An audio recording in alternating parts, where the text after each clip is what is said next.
you listen to reason? Will you open your eyes? It's a wonder what you'll find with an open mind. You may be surprised. Yeah, gotta get away from this illusion. For the sake of the world, this delusion. It's gotta go.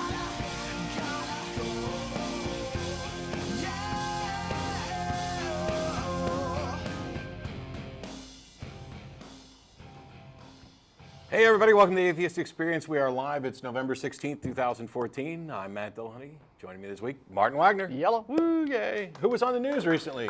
Yes, kind of fun little bit. Yeah, around Halloween time. That was. Martin's been working on a documentary for, I don't know, like 63 years? Something like that, yeah. Sort of nearing the end. I've had some family issues that have made me back away from it. But, you know, it's, yeah, so I was interviewed kind of in conjunction with that for Halloween. And it was cute. Walked around the graveyard and, you know, ended up about 15 seconds on the air, but that's fine. Yeah, well, the documentary is about a bunch of historical murders that took place in Austin, and so around Halloween they, you know, raised it like a ghost. Yes, they did. And had one of the ghost tour people actually on there as well, but it was cool to see. Yeah, it was. It was fun to be part of. So this is the Atheist Experience. It's a live call-in television program out of Austin, Texas, and we'll have a number up for people to call in. There's actually already people waiting on the lines, so I didn't know if you had anything else to touch on before we get started. I do not. No. No. I have, I suppose, a couple of announcements. Like next week, Russ will be hosting. I'll be at Skepticon in Springfield, Missouri, which is a completely free convention. And there's going to be a prom there. It's like, it was originally Skeptiprom, but now it's Dino Prom or something. But we're having a prom at an atheist convention. That is cute. Not only do I have an amazing outfit, but I have been practicing my moves for the inevitable all about that bass when it comes on. I'm ready for that because, you know, that's going to get played. Right. And yesterday I rescued a rattlesnake. Yes, now let's talk about that because that's a kind of an alarming thing to just It is. You know, And there's find a rattlesnake, and that's a kind of a Texas thing. I've never actually encountered that before. I've encountered numerous.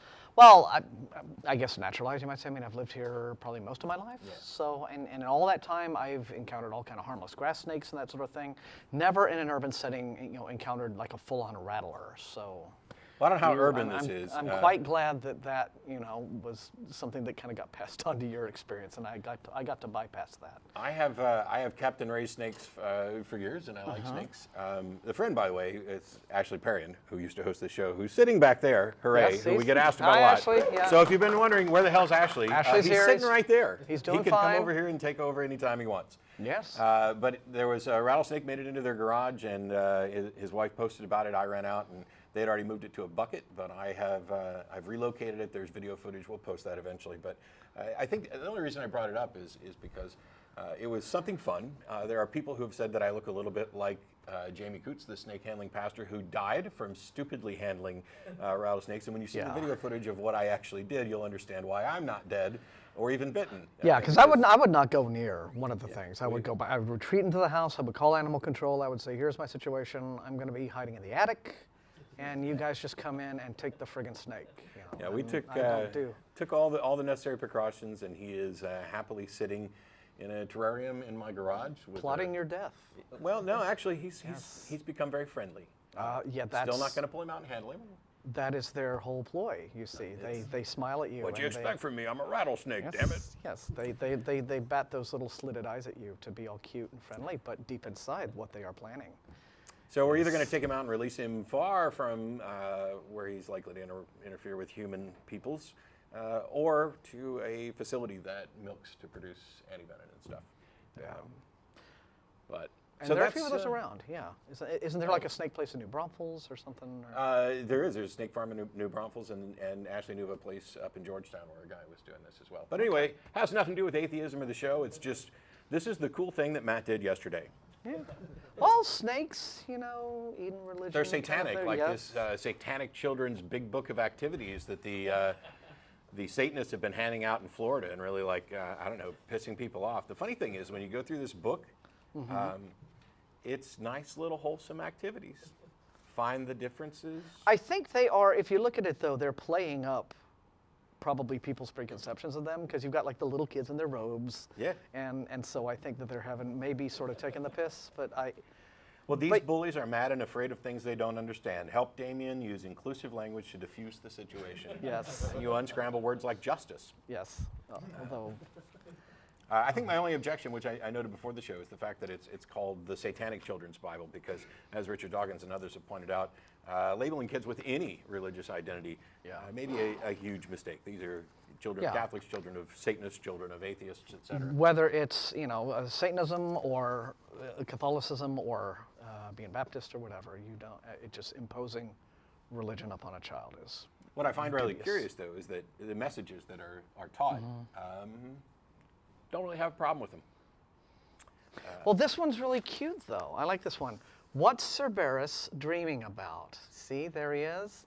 Only thing is, they only gave him one head. Isn't he supposed to have three? Yeah. See, so the awesome thing would have been, if he'd had, well, if there were like three, little bubbles. See, because you're supposed to draw, use your imagination, draw a little picture. But what if there were three? Then you could draw three pictures. See, this is Damien's real cartoon dog. Yeah. That isn't Cerberus. But Cerberus has three heads, so each head would have a dream. Or would it just be sort of like one collective dream? Maybe he's dreaming of three heads having three different dreams. Oh. But let's get to Maybe callers. he dreams in like surround, because he has three heads, and so each head is like a... It's Dolby 3.1. Yeah. It's really cute, but whatever. Anyway, some people are up in arms about it. In Florida, I think the biggest reason they're up in arms is because they find it really hard to find anything objectionable in there. Oh, it's satanic. Yeah, and those are the people who don't actually believe that Satan's a real person. And my view on Satanism, I've talked about many times, which is I think they're using a particularly stupid label choice for sensationalistic purposes. But what they're actually, the positions for things like LaVeyan Satanism and stuff, not bad. What they're doing here, though, I think, is they are really bringing to the fore this whole idea of, well, wait a minute, if you're going to allow this. Yes. This whole idea, fundamentalist Christians all want, they say, we must have religion back in the public square. It was never the Founding Fathers' intention to blah, blah, blah, right? But, of course, they're only thinking of their own religion when they talk about, we want 10 Commandments in public spaces and in courthouses and what have you.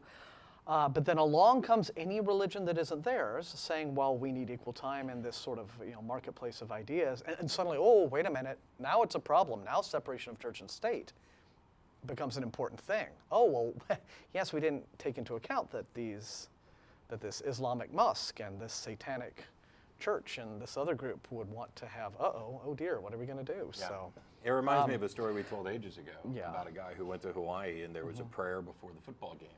Only it was not a prayer to any god that he recognized, and that was kind of eye-opening for him. And he realized, hey, you know what? If we do allow these prayers at schools, it may not be the prayers that I like. And that's the thing, is that the freedom of religion to express your ideas applies to everybody. And I encourage that. But when you start including these things in public schools and stuff like that, what on earth makes you think your religion is going to be the one that, it's because you're part of the most popular one right now? Well, that can change. Yeah, but what is happening now as a result of this? I think it's Florida or something where this is happening. Now, the same groups who were formerly saying we must have this inclusion, et cetera, saying, oh, well, now I think we just really can't have any kind of religious text in schools. It's just going to create a big problem. It's an irony. Irony it's the is same never thing too American far from. Atheists did with the statue, the bench that they put up in response to the Ten Commandments monuments. But let's go ahead and we'll get to callers, and we've got some questions from, well, let's see. Only one person is outside the United States so far, so let's see if we can fix that. But we'll start right here near us. Brandon in Round Rock, how you doing? Hey, peace be upon you. How's it going? I'm doing pretty well. That's good. Well, first I just want to emphasize that it's okay for us to agree. I know that being on our show, most people would have an opposing viewpoint, and so the nature is to argue against it, because otherwise you would feel like you're wrong or you would have criticism of the people next to you. So the points that I'll make will be very simple, and I hope that you'll simply agree with them if you agree. Okay. So first question is the composition, and we all know what the word composition means. I'm talking about the material shape. Is the composition of an airplane wing logical? Doesn't that seem obvious? Well, so I'm not completely sure what you mean by is it logical. I mean, here's the thing is, when it comes to the design of an airplane wing, both with regard to the materials and the design, they're constantly changing as we learn more about what's better, more efficient with respect to aerodynamics. So I would say it's logical in the sense that we have used reason and our understanding of this to build something that functions. Exactly. An aerodynamic wing is logical because it would be illogical to make it square, because then it wouldn't perform the function of flight, and that's the entire reason for the wing, right? Yes, if your intent is to create something that flies outside, within an atmosphere, you don't want a Borg cube and you don't want a big square. So if you found a wing, obviously a wing can't fly on its own, but let's say an entire airplane, no matter what it is, and you realize that it performed the function of flight because it was aerodynamic, because you used reasoning and therefore you concluded that it was logical, then, wouldn't that be... okay, so what criteria would you use to determine if it's logical? If you found a wing and you could test its function like flight or a plane, how would you... What do you mean if I found a wing? What do you mean if I found a wing? Because what it kind of sounds like is, like I stumble across something that is wing-like. How did I determine that it's a wing and that it was designed and intended for this and not something that, because there are plenty of river rocks that seem to be incredibly aerodynamic, and I don't find it particularly unlikely that you could find one in a shape that we would identify as wing-like. Right, a rock, because a rock doesn't fly like a wing consistency, it wouldn't produce lift unless it were in the shape of, aerodynamic. Well, sure, but the fact that something does this doesn't mean that this is what it was designed for. I mean, you can find you've got boomerangs that are made out of wood and, they're crafted, but that doesn't mean that you couldn't find a stick that had been shapen to be fairly aerodynamic and would fly pretty well. And I think also, what has to be taken into account too is if you're taking something like, an airplane wing, right? Well, I think that probably what came first in that process, was a study of, the principles of aerodynamics. And then, based upon your understanding of aerodynamics, you would design the wing to conform to what this told you the shape of a wing or the makeup of the wing would need to either look like, et cetera, in order to fly, to give the craft lift, what have you. So, I mean, the study and the understanding of aerodynamics would have to come first before the wing came along, Right, I agree. So in a sense, it's only logical in that the wing is the conclusion, right, derived from study, right? I mean, the shape of the wing, the makeup of the wing, all of that. That is what comes at the end of not only study but experimentation, trial and error, what have you. So in that sense, it would be a logical process for people attempting to design an aircraft, a flying machine.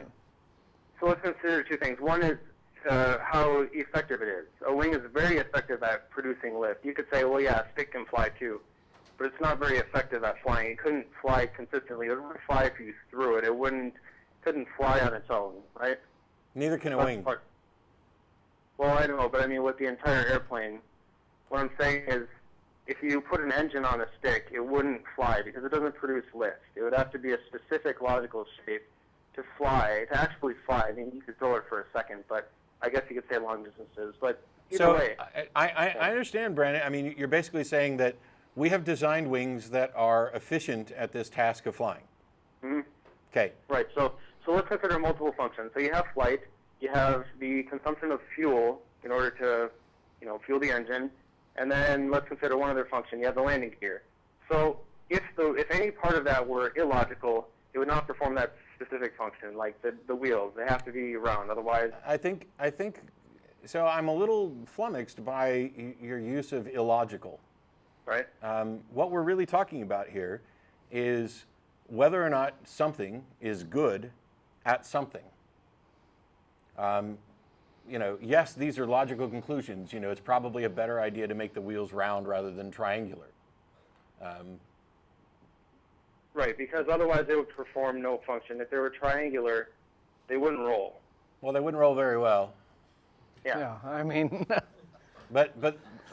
So I think part of the problem here is that I'm anticipating where you're going, and I will let you meander there. Yeah. So the point I'm making is we can consider a wing, we can consider a wheel, we can tell that it performs a function because we can roll the wheel, or if we see the entire plane, we can tell that it flies.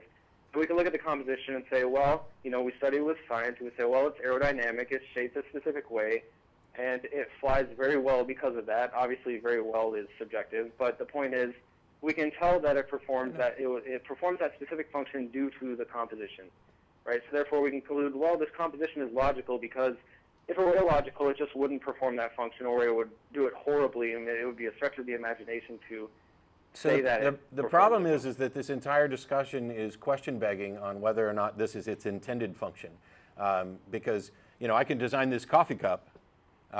It's horrible at flying. Right. So it's designed for something else. Then we recognize design by contrasting it with things which are naturally occurring. And so, when I find this coffee cup, we have no evidence that this coffee cup is going to just naturally occur. We don't know any mechanism for it. All the evidence points to the fact that it was designed. When we go and we investigate it to the best of our abilities, we find out this was designed, and we find the same thing for aircraft wings and wheels and stuff like that. But you can't just go to the function and how good something is at a function, and thereby, and because of that, conclude design. Because when you talked about round wheels, well, there are plenty of round rocks that roll incredibly well. Some are spherical ones, even, or as good as we need them to be. But that doesn't mean that those things were designed.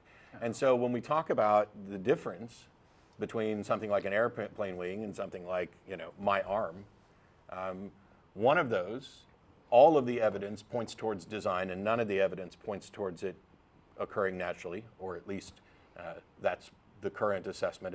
If there's evidence of wings forming naturally, I'd need to see it. And in the case of my arm, all of the evidence points towards this being something that occurs naturally, and there is no evidence that this is designed with some function, as if there was intent. We are the product of natural selection. Okay. So I agree about the rock, and we can also consider multiple functions. The plane, it can land, it can consume fuel, it can fly. Okay. So we consider all of the functions, and we consider the entire composition. A rock by itself, yeah, it can roll, but there's no other, doesn't do anything else. Okay. That's part of it. But let's go back to contrasting it. So if you found a metal wing and a bird wing in nature, what criteria do you use to determine? Obviously, we already know the plane wing is designed, but if you're using your criteria by contrasting it, yep. What are you comparing about? How do you tell which one is designed and which one isn't?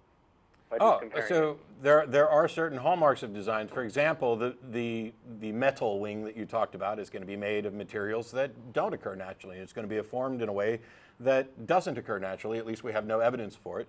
And there is a trail of known facts about the invention and process of manipulating metals and studying aerodynamics and constructing aircrafts. And when it comes to the bird wing, well, everything about that demonstrates something which occurs naturally. And nothing about that demonstrates something that was designed. So what you're saying is that you don't actually have to compare it to something that occurs naturally because you already know it's designed. No. You don't begin by already knowing anything. Exactly. Right. So if you found a metal wing, metal occurs naturally, and so does a wing, a bird wing. If you found them laying there, you would have to consider their composition and their function to determine which one was designed. You would have to consider that you would have to consider the composition. Right. I don't necessarily. You don't get to presume the function. Okay. You don't get to say this is a wing because it looks like a wing or because it'd be particularly good at being a wing. Okay. You recognize design by contrasting it with that which. Otherwise, if you're not recognizing design by contrast with that which naturally occurs, then you're in the position where everything is now designed. Right, exactly. I understand that, and I agree with that. Okay. So when you're comparing is everything designed? Well, yes. Okay. How did you reach that conclusion? Well, we're getting to that, but I'm not done with the argument. So if you're comparing the composition, what are you considering about the composition to determine which one is designed? Whether or not it's occurring naturally. Yeah, you can't discount the fact naturally. you can't discount the fact that we live in a technological society where, for example, we already have foreknowledge of the fact that there are such things as aircraft and vehicles and buildings and things that are man-made to perform certain functions or to do specific tasks. And so we do have an understanding, or that people make stuff. So when and quite often we are inspired to make stuff by that which we find in nature. It was the desire to fly, like birds do, that that led people over years and years and decades, to attempt some sort of man-made flight. So there's. But he's asked a specific question, and he said, We're going in metal. circles, Hang on, Brandon. I'm going to answer your question because you said metal occurs naturally. Yes, metals do, but composite metals that bear the hallmarks of tool marks and design and have a blueprints on record in places, that doesn't occur naturally. Alloys don't occur naturally.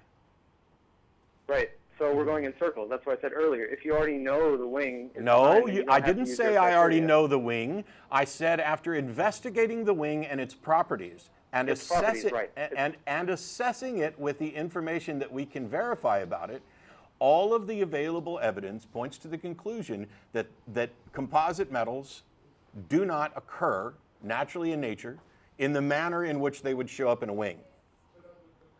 Yeah, but this is all kind of the scenario that you're asking us to engage in just isn't realistic, right? I mean, for example, we don't have to stumble upon artifacts in nature in order to conclude these things, right? I mean, we already live. If we want to see an airplane, we go to an airport, right? I mean, which is where they keep airplanes. Mm-hmm. And so so this whole idea of imagine that you are just this blissfully ignorant person who is wandering through the wilderness, and you happen to see this and you happen to see that.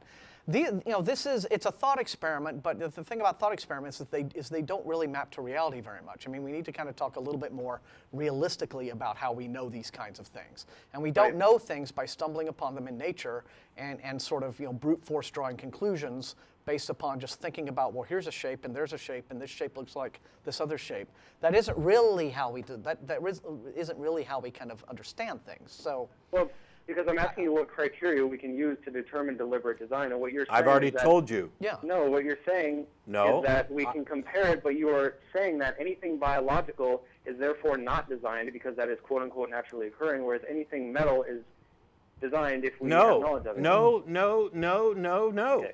I have not said that anything biological is not designed. What I've said is the evidence for things that are biological demonstrates that they are naturally occurring. There's no evidence for a designer for things that are naturally occurring. We don't. That doesn't mean that we know everything about them, and it doesn't mean that there wasn't a designer. What it means is that there isn't evidence for a designer merely because you've stumbled across something that you find to be efficient or complicated. None of those are the hallmarks of design. Efficiency and complicated, those aren't hallmarks of design. I agree, and your position is that everything is designed. Right. But and so I'm asking you how you determined that. That's what I'm getting to, and that's what I'm explaining to you. Well, I've asked twice, so. Well, we can't get to the point. So you agree that if something is a biological material, then it could be still designed. Or no, that's not what I agreed with. Let me explain. Let me shut up, Brandon. Let me explain this simple logical thing to you. The fact that I have not said it's not the product of design does not mean that I am conceding that it could be. I have no idea if it could be or not. You have to demonstrate that there's something out there that could do this before you can say that it's possible. The fact that I'm acknowledging that something's not been demonstrated to be impossible does not mean that I am agreeing that it is possible. Okay, so if you found something that looked like a wing, we won't even say it's a wing. Brandon, how about we stop finding stuff and get to your point? Yeah. Because we need a criteria to determine design. I've already given you the criteria 3 times at least. No, if you find something that is made out of a biological material that is in the shape of a wing, how do you determine if it's designed? What do you compare it to? How do you? That's you're the the question. one. Yeah, you're the one. I've already answered this several times now. Right. I investigate it. I look at the composition. I determine if it has a function by testing it. If I find how do you know that function that there is a function and this was intended? Because there's a difference. You don't just get to assume intent. Mm-hmm. Right. Because we can see consistency. Consistency? Why is consistency relevant? Yeah. A consistency in that's what? the obvious function. If you see more than one airplane, they're all shaped the same way. They all can land. The wheels are round. We know with science that River a rocks round have a wheel- consistency, and they produce ripples and they're really efficient at producing ripples in small creeks. Does that mean that they were intentionally designed with the intent of producing ripples in creeks? Well, rocks could have a function, but that's too simplistic to demonstrate the argument. They could have a function. Maybe their function is to... But you've figure already out said who that you knows what their think function is. everything is designed, which And I means do. by extension that you think rocks have a function. So Yes. so what do you think that function is? I don't know what that is, but we can use a wing as So an then why are example. you I'm not so using sure a they're rock as an designed? example. Why are you so sure everything is designed? Yeah, You can't. You're jumping to conclusions about things before you have enough data to make those conclusions. Not only Because I have you, don't- not only have you talked about the function, but you've assumed intent from function. Where's your evidence that things can't function without some intent? But now you're saying in the case of rocks that they could have a function, which you have already presumed is an intended function, even though you don't know what it is. So where's the logical in that? Yeah. See, this We're kind of not gets talking back to about the. rocks. This We're gets talking back. about wings as an I'm example. talking about rocks. This gets back to the last Why? time we talked about this, Brandon, which is just what is your criterion to distinguish design from non-design? And if you think everything is designed, even if you say you believe everything is designed, in order to make that statement as an intelligible statement, you at least need to have in your head a concept of what non-design would be like. So what I would like to know from you is, what is your concept of what a non-designed object in nature would be? What is your concept of a non-designed universe? How would a non-designed universe look? And based upon that, how can you then conclude that the universe isn't non-designed? What is it? know. What's a non-designed universe look like? I know. I can answer your questions if you let me explain. I Well- have reasons for what you're saying. So the point is, you claim, unless I'm wrong, prove me if I'm wrong, you claim that nothing is designed deliberately in nature. No. Is that right or wrong? No. What I'm asking you is what your criterion is. Okay, and I'll get to I'm that. just- And by the I'm way, you're tabling- wrong. I- You're wrong, and I just frickin' explained this to you not 2 minutes ago. I'm not claiming that things in nature are not designed. I'm claiming that there is not evidence for design. That's not the same thing. Right. Okay, so you're open to the idea that nature may be designed deliberately, and what is the criteria that I would use, right?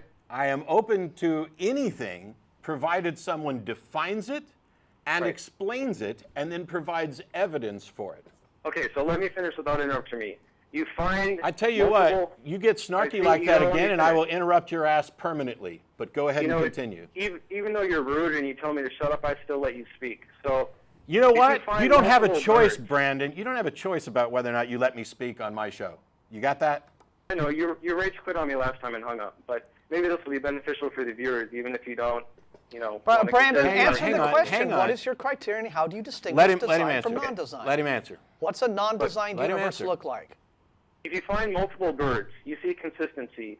So therefore, you can determine a function. You see them flying. You consider the wing. The wing is made out of feathers. It is shaped aerodynamic just like airplane wings, because we know from science that that is a logical shape for the airplane wing. Its muscles perform the function. If they were not shaped that way, if they're not composed that way, then it would not perform that function. Same thing with the feet. Same thing with the digestive system. It consumes fuel. We can conclude that it is logically composed. The only way to compose something logically is if you are aware, if you have awareness. The engineers could not use logic to build an aerodynamic wing or research it if they were deaf, dumb, and blind, if they Brandon? couldn't think. Brandon, you're wrong. What you're engaged in is special pleading, because you want to look at a bird and say that a bird is so good at its particular function that it must have been designed. But here's the thing. If those materials of that bird had formed together to be a cat, it would no longer be good at the function of flying. It would be good at the function of sitting in your lap and meowing. And if those materials had been formed into the poop, then it would be no longer good at sitting in your lap and meowing. It would just sit there and make a mess. You cannot look at something and conclude that it was in fact designed for the function that it does. Because what you're saying is, look at this bird. It's a collection of materials. It's a collection of atoms. It is a pattern. And it does what it does perfectly, or it does what it does incredibly well. Well, that is true for everything. A rock does what it does well. A cat does what it does well. I do what I do well. And if you did what you did well, we wouldn't be talking about the same thing over and over and over again. What you're engaged in is a tautology. X is good at what it does. It's No, not. it's not. Yet. Okay. No, it's not topology. You are beginning by looking at what it does, concluding that it is efficient. You know what? If there's a bird that was terrible at flying, you could conclude that it was intentionally designed to be terrible at flying. Correct? No. What? You're not considering the rest What? of the functions. Hang on. Hang on, Brandon. I'm trying to listen. Could you not conclude that a bird that was terrible at flying was designed to be terrible at flying? You could. Okay. Or a flightless bird. And aren't there flightless birds and birds that are terrible at flying? Yeah, I brought that up last time. There are flightless birds that have wings on them that, by all accounts, look to be aerodynamic wings, or wings that ought to provide the function of flight. But these wings, these birds can't fly, so why do they even have wings? So were those birds not designed? Ignorance of the function does not negate deliberate design, and they also have many other functions. It's not They the goal digest to. food, It's they not communicate. It's not an obligation to negate deliberate design. Answer the damn question. Were those birds designed too? Yes, they were, because they have And- many other functions that we can use the same criteria. They have feet that walk, digestive systems. Sure, they have but their wings muscles. don't work. Why do Yes. they have wings that don't work? Who knows? We don't fully understand ourselves. Ah. There. How should we know? We didn't design them. So let's say that here's a bird with wings that function and it's incredibly efficient at it, and here's a bird with wings that don't function and it's not efficient at flying, but you're going to find something else to say that it's good at. Here is a relative of the bird that no longer has its wings at all. It's just got feathers, so it's useless at this. Here's a bird that has actually lost its legs, so now you don't have any drumsticks. Here's a bird that is dead. Now, Okay. you're going to look at all of those and say that they're designed because they're all good at doing what they all do, right? Yes, because they have other Yes, functions. and we that can is use the same that is criteria. not, Brandon. Why do you not realize that by claiming that everything is designed because everything is good at being what it is, that you have engaged in nothing but one big fat freaking tautology that does not demonstrate design, it merely asserts design. Because you are ignoring my previous statement. Just because a penguin wing looks like a wing does not mean it does not have another function, because we're ignorant of it. It doesn't matter if it has another Please. function. Did you not listen to the question I just asked you? Yes, let me finish. If a No, caveman found a bird- Yeah. no. I asked you a question and you're avoiding it. All right, what is it? Here are all of these things, Mhm. and you are saying that they are all designed because they are all good at being what they are. Is Because they have- there anything that is not good at being what it is? That's the first. Everything has a function. It does something. But Okay. just because we can't determine the function does not mean it's not designed. Correct. For instance- I have not disagreed with that at all. Okay. And Right. you keep going back to this ridiculous negation. It is not a matter of demonstrating that it's not designed. It is a responsibility. The burden of proof is on those who are claiming that it is designed. And if your mechanism for identifying design is to merely say that everything is designed, and your justification for this is that everything is good at being what it is, then you have not provided a mechanism at all. You have provided know. a bald assertion that tells us nothing. Yeah, you're just I know. defining Just let me- design into existence as an element of the thing you're discussing. I got a bunch of other callers. You got 3 Yeah. minutes. No, Go. I know what you're saying. What I'm saying is, just because one thing may not appear to be designed or we can't determine it, does not mean that there are many other things in nature that we can determine what was designed. And if we found one thing that was designed, like a digestive system or the claw of a pistol shrimp, then we can therefore determine that nature is designed. How Yes, would you I say determine everything that is they're designed when you've already just said they're all designed? How did you determine they're designed?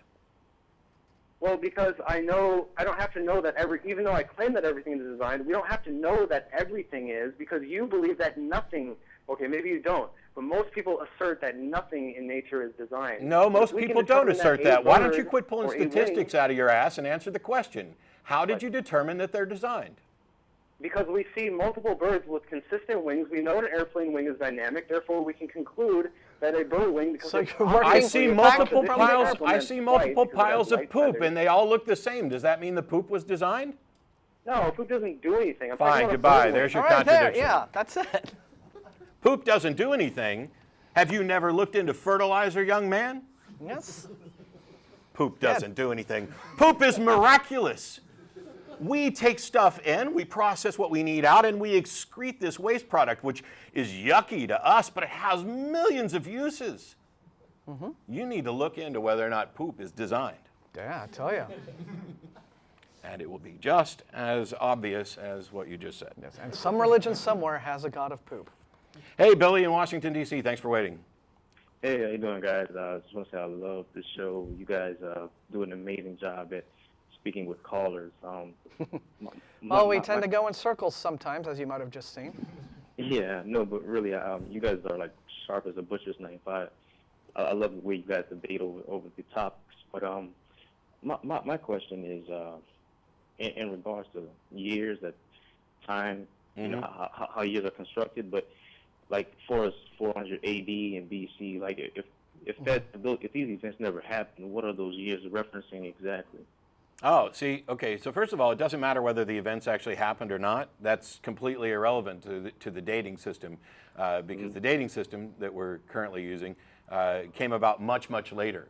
And you can pick any significant event or even a fictional report of a significant event. Like, for example, we could have started dating with the date that was described for the sinking of Atlantis, whether Atlantis existed or not. And we could have AA is after Atlantis and BA is before Atlantis. It doesn't matter whether that event took place or not. What matters is that we have drawn a line in the sand and we have gotten everybody to agree that this is how we're going to number things. It's not like there's some intrinsic numbers of the universe, and the fact that it's 2014 AD or CE, as many people would prefer to use it, doesn't mean that it's in any way tied to the truth of Jesus existing or the events surrounding that being real. Yeah, I mean, it is the case that the calendar that we have right now is called the Gregorian calendar. And so it was put together by the church, and it was actually introduced in the late 1500s, 1582. And so, sure, those are, so the people responsible for the calendar and the dating system that we use right now were people who believed, I guess in Jesus' actual existence and in the time that he was supposed to have been born, and they decided to pick that as kind of the benchmark for, where does year zero happen, and we go either way from there. But again, you look at other cultures and other calendars which exist. And there are a great many of them out there. Globally, internationally, it's most common, that we use the Gregorian now. But of course, if you look at there is a Chinese calendar, and they have Chinese New Year, and their dates are different. And then there is a Jewish calendar. Tons of calendars. So there's actually loads and loads and loads of calendars, and it's a different year right now. It's not necessarily 2014 to some people somewhere in the world. It's some other year. And actually, one of my favorite things from when I was a kid, and I don't remember where this came from, it could have been like an Encyclopedia Brown thing or a Hardy Boys thing or who knows, but somebody was trying to sell coins in the story, and they were like, the date listed on them was like 12 BC, which would be impossible. But the real epiphany for me would be also that if it said 12 AD, that would also be impossible, because the dating system that would have identified that year as 12 AD didn't come out, for another 1,400 years? Yeah, something like that. So basically, there was a certain point of time where the theists put together. Yep. Well, specifically the Roman Catholic Church. Church controlled enough of the world and enough of the commerce that it just became a matter of efficiency for more people to recognize and use their calendar. Yeah. But anyway, just a quick rundown. This is kind of interesting factoid, right? Like right now in the Gregorian calendar, it's 2014. In the Islamic calendar, it's 1435. In the Korean calendar, it's the year 4347. Coptic calendar, it's 1730. So these are a Hebrew calendar. It's the year 5775. So as you see, which is just kind of weird for since the Earth's only been around for 6 to 10,000 we're years. currently in the present, but we're also far in the future. So at the same time, so it's kind of wild. So somebody asks you what year you were born in, it might be handy to have like 5 or 6 years ready to throw your plug out. Okay, I didn't know that. And another question I had was as for the claims of the supernatural movies, like an older movie, The Haunting in Connecticut. They were saying that was based on actual events. Where there's these ghosts and stuff like that living in people's homes. How do they get away with saying that something actually happened if the supernatural cannot be proven? They get away with it because they say based on actual events. Yeah. So, for example, I could tell a story about that last caller, and spin it any way I want to, that he managed to project himself through the telephone and come in and stab me in the neck repeatedly during that call, because that's kind of what it felt like, and then I can say it was based on actual events. It's just incredibly loosely based. Yeah. The other thing is that, you know, when you're talking about people, yeah. this is the story that somebody told me happened to them. And so no matter how outlandish I might think it is, it's not like I can prove them wrong. Right. I wasn't there. I don't have a way to investigate it. And so I'm telling this story, and it has been portrayed to me as based on actual events. Yeah, and this even goes on in movies that aren't about the supernatural, right? I mean, there's sort of an understanding that, you know, anything in a movie is going to be pretty largely fictionalized, just for, you know, various necessary purposes or whatever reason, you know, in order to kind of get the story down within a 2-hour time frame, right? So you can watch a movie like Malcolm X, or you know, any biography movie about a famous person, and a lot of that is going to be, it'll be based on things that actually went on in his life, but it's going to be, you know, it's going to be truncated. It's going to be slightly fictionalized in order to kind of fit the movie storytelling medium, you know. To kind of, So it's not, you know, you should never consider it, you know, it's actual reality. But they get away with it because people understand. It's a cinematic adaptation. It's inspired by, based on the real events, but it's, you know, it's largely storytelling. to kind of dovetail off that, last night I watched one of my favorite movies about one of my biggest heroes, because my wife had never seen the film, and it's The People versus Larry Flint. And while there are things about Larry that I don't like, he was and is a champion for First Amendment rights, and just a straight up hero in that regard, no matter what you think of the other things that he did. Now, we watched that, and my wife kept going, what? Because, you know, she wasn't familiar with a lot of the details of the story and the things that took place, you know, posting the pictures of Jackie O and engaging in other things and blowing the whistle on, providing the videotape for DeLorean and all this other stuff. Those are the facts. Now, the conversation that Larry and Althea had in the Hustler Club the night they met, we don't know if that's accurate, and it probably doesn't matter. Yeah, nobody was there recording it. Yeah. But also, you have to remember that a lot of the details about his personal life you're hearing from Larry. So, you know, while I love the guy, what he'd like you to hear. maybe there's some embellishment there. Yeah. But So yeah, Okay. Hollywood gets away with lots of stuff. anyway, thanks for calling, Billy. We appreciate it. All right, thanks. So long. Cheers. All right. Did you find a whole list of date things? I did. I just, you know, the internet's just, you can find anything on there. Yeah, I know. I had no idea. Don't tell them about the internet. They'll stop calling us. Ooh. Sorry. Hey, Eric in Indianapolis. Thanks for waiting. Hey, can you hear me? Yeah. Yep. All right, cool. I'm an agnostic atheist. I'll keep it quick. I have 3 questions. Cut me off whenever. Okay, bye. And I'll call back another week. Okay, the first question is, why is what is rational, reasonable, or logical not a matter of opinion, and where are the standards? So those are actually different things: rational, reasonable, and logical. It is up to each individual to determine what they're going to accept and what they consider to be reasonable. But the foundations, the thing that we're looking at when we study things like epistemology, what's logical is that which is directly derived from an application of the logical absolutes. When Aristotle and his band of merry logicians went through all the possible syllogistic forms and determined which ones are valid and which ones weren't, that set us up so that if you plug true premises into one of these forms, you get a true conclusion. And therefore, if you accept the premises and reject the conclusion, we would say you're being irrational, or you're being illogical, you're being unreasonable. In a more fuzzy sense, when we talk about, you know, hey, you know, do you believe that we landed on the moon? You can present the evidence, and somebody could still not accept it, and they might be convinced that they are completely reasonable, but whether or not you're personally convinced that you're reasonable doesn't mean that you are. It doesn't mean you've assessed the factual information correctly. And so if you look at like court decisions, there's a lot of times where laws are based on a standard of reasonableness, like what would a reasonable person do? And if you're going back to The People versus Larry Flint, when he posted that Campari ad about Jerry Falwell, one of the questions was, you know, could a reasonable person, or, you know, is it reasonable to think that people were likely to read that ad and read it as something other than parody and actually believe that Falwell drinks Campari and had sex with his mother in an outhouse? And or blue goat, and I think there was other stuff in there, but it's all pretty lurid. so there is a standard of reasonableness that is presumed, and it is kind of a consensus type thing, where the judges are trying to determine, based on limited information, what is likely that most reasonable people accepting the evidence would come to conclusion X. Now, rational is completely separate, because there's a context in which the only requirement for rationality is internal consistency.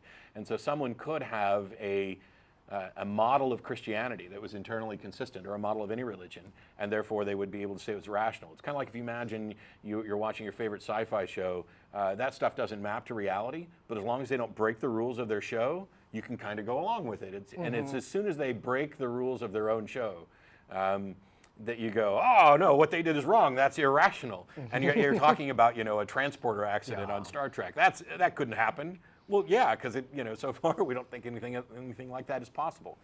So we're really talking about different things. But in the end, it's up to the individual. They're either going to accept something or not. The only thing you can keep doing is making the best case and getting experts and people who are adept at critical thinking, skepticism, to explain it and make the best demonstrations they can.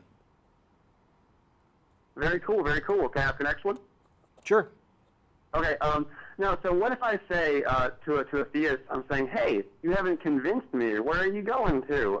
You failed in your obligation of 1 Peter 3:15, and they say, no, I fulfilled it by telling you that it's faith. Yeah, they're right.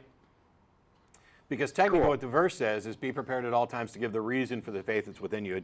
It's not any obligation on their part to actually convince you. All they have to do is give their reasons, and then you can say that their reasons are good enough to convince you. Doesn't have to be a good reason. Crap. Yeah. They just have to be able to say something, I guess.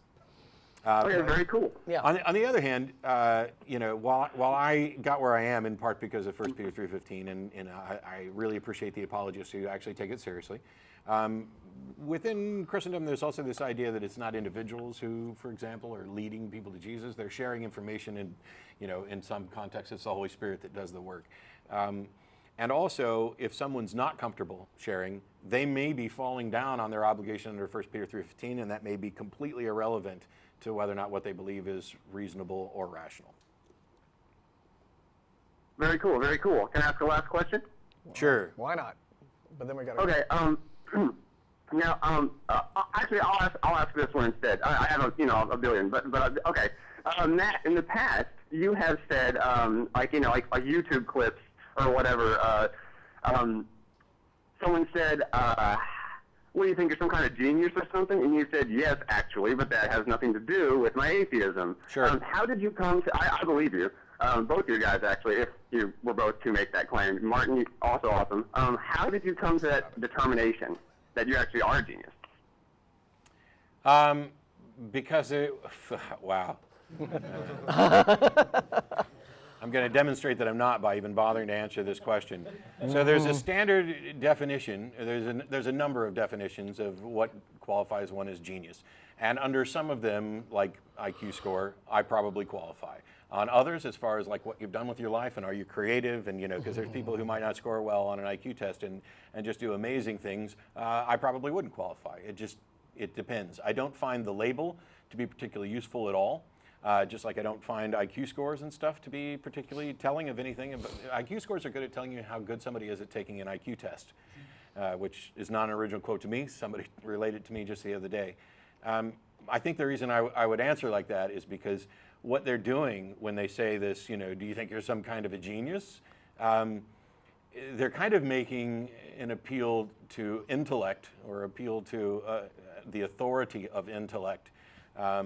It's like somebody came on my Facebook page the other day and was really ticked off about something, didn't like the new t-shirt that I've got out, and decided to just sit there and ask me, hey, what do you weigh and where did you go to college? And I was like, why are either of those relevant? And he seemed to think that if I had a degree, I would just flaunt it over and over again. Oh, look at me, I've got a degree, because that's what degreed people do? I don't think so. It was just absolutely absurd. But the thing is, I'm just as, we've got, how many other people have high school only education, like, Einstein and Bill Gates, But the fact that somebody is particularly intelligent or smart doesn't tell you anything at all about whether or not they're correct. And that's why I would say that whatever my intelligence is, or whatever my knowledge is, and all that has nothing to do with why I'm an atheist, and certainly has very little to do with why I'm an atheist, and certainly tells you nothing about whether or not I'm right. Yeah. Like those labels get obnoxious sometimes. Like when people disagree with you what atheist means, then you have to be like, well, let's just put aside the labels and what do we mean for the concept, right? Mm-hmm. Yeah, it's very easy to get just in an endless rigmarole discussion about definitions of things, and you can completely derail an entire conversation about that instead of actually talking about anything meaningful. And see, when we talk about this genius label, not only am I not particularly bothered by it, but I have no idea what Martin has ever scored on an IQ test. I don't think I've ever taken one. But I would suspect that it's pretty up there. And I've seen his artwork and stuff that I just can't even imagine doing. And that tells me nothing at all about whether or not he's right about the God issue. I think I'm probably very skilled and very smart in some areas and not in others. I know what a lot of my weaknesses and deficiencies are. And that's true and for so, everybody. Yeah. Anyway. Thanks, guys. Thanks, the show's like rocky montage for your brain, so keep up the good work, guys. Thanks. Yeah, I take labels like genius with a big grain of salt. It's one of those things where, on the one hand, it's probably nice that we, to some small extent, respect or revere the qualities of intelligence and knowledge and understanding, but not that we amplify any individual because of that, because that puts us in the position of hero worship. And, Yeah. Oh, well, Einstein said this, so it must be, But no. then there's also lately I've seen, and this kind of gets also back to his very first question, just about the notion of reason. I have lately gotten into a lot of arguments online with other atheists, and who have really untenable positions about things. I think, we disagree on a particular topic. I think they're very wrong. I try to argue with them and give my point of view, but they almost always defend their point of view by saying it's rational. This is rational. It's this whole idea of just the concept, just using the word irrational or the concept of reason as simply, they just assume that this is, that this is enough, right? There are very few people who think they're irrational. Yeah, but when you flaunt it, right? I mean, when that's all you talk about is and brag about the rationality that you employ and your reasoning powers. I kind of think reason, it's kind of a lot like sex. The more you brag about having it, in reality, the less you probably are actually getting. That could be. That seems to be my experience. Now I'm just thinking about sex. Yeah. Dave in Calgary, thanks for waiting. Hey guys. How you doing?